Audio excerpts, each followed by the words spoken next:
دوستو انسانی تاریخ کا ایک غیر معمولی اور حقیقی واقعہ ہے جسے کوئی بھی انسان سن کر حیرت میں پڑ سکتا ہے۔ 11 نومبر 1951 کو امریکہ کی ریاست یوٹا کے شہر سالٹ لیک سٹی، جہاں ایک ایسے شخص کی پیدائش ہوتی ہے جس کو ایب نارمل سمجھا گیا دوستو، اور یہی وجہ تھی کہ آگے چل کر اس نے ایسے حیران کن کام کیے جس نے پوری میڈیکل سائنس کو ورطۂ حیرت میں ڈال دیا۔ صرف 16 ماہ کی عمر میں کتابیں اس کو حفظ ہونا شروع ہو گئی تھی۔ حیران کن بات یہ تھی کہ کتاب یا صفحے کو وہ پڑھتا نہیں تھا، بلکہ اسے اپنی آنکھوں سے سکین کر لیتا تھا۔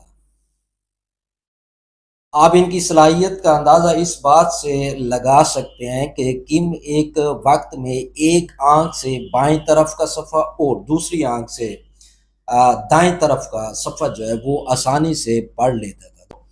بات محض کتابوں تک بھی نہیں تھی۔ اگر آپ ان سے کسی بھی شہر کا نقشہ پوچھ لیں یا پھر تاریخ کا کوئی بھی ان سے واقعہ یا کسی بھی سال کی کوئی بھی تاریخ پوچھیں تو وہ سیکنڈ میں جواب اس کا دے دیتا تھا۔